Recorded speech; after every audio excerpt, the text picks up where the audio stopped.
He spent $36,000 trying to prove that the Earth was flat, but in the end he publicly admitted, "We proved the Earth is round." What happened on that expedition, and why is it now backing away from one of the internet's loudest conspiracies? Here's the full breakdown. Stay with me because this one flips expectations. An expedition to Antarctica aimed to finally settle the flat Earth debate and cost $36,000. The mission, called the Final Experiment, involved both flat Earth proponents and believers in the spherical Earth. One of the key names, Jeran Campanella, a well-known voice in the flat Earth community. Campanella himself admitted, "Sometimes you are wrong in life. I thought there was no sun 24/7. I was pretty sure of it." For the flat Earth community, this was high stakes. If the experiment failed to show what they believed, it would challenge their core narrative. For skeptics, this was a moment to watch. Would you spend thousands to challenge your beliefs, or would you walk away early? A natural phenomenon on Antarctica triggered a major rethink. The midnight sun, where the sun never really fully sets in the summer at polar latitudes, and was one of the central pieces of evidence because this effect requires a tilted spinning Earth. During the expedition, participants witnessed the sun remain invisible around the clock. This was aimed at giving real-world observable evidence rather than abstract diagrams. For Campanella, it was a moment of dissonance. He recorded a candid video admitting his surprise, acknowledging that maybe his former worldview didn't hold up. What if you saw something you believed impossible? Would you admit you were wrong? Let's keep going. 36,000 spent, and the result, a public admission. The expedition's budget and purpose were very clear.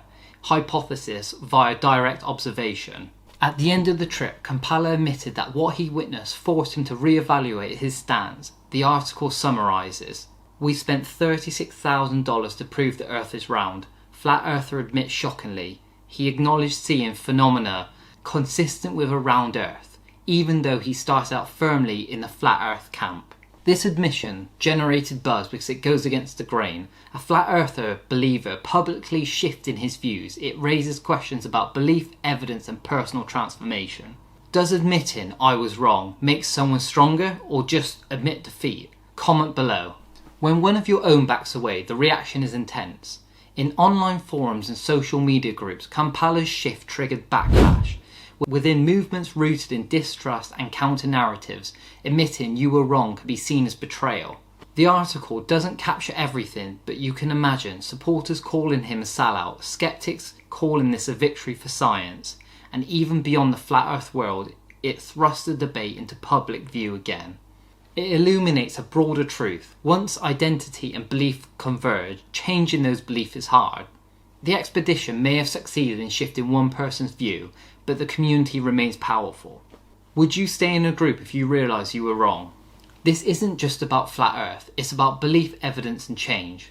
Beliefs aren't just intellectual, they're emotional, social and sometimes identity based. The flat Earth story is one extreme example. This expedition shows that direct experience can challenge even deeply held views. Campanella's statement, "Sometimes you're wrong in life." The shift from believing in a flat Earth publicly saying "we prove the Earth is round" is dramatic and rare. For viewers, this can be a moment of reflection. How many beliefs do we hold because of a community, not evidence? What would it take for us to change our minds? And the story also adds drama and humanity, not just facts but a personal journey. Does this make you question any of your beliefs? Think about it. I'm giving away this full tray of Labubu's. All you need to do is subscribe to the channel, like, comment and share the video, and on the 7th of December I'll be going through all my videos and picking one random comment.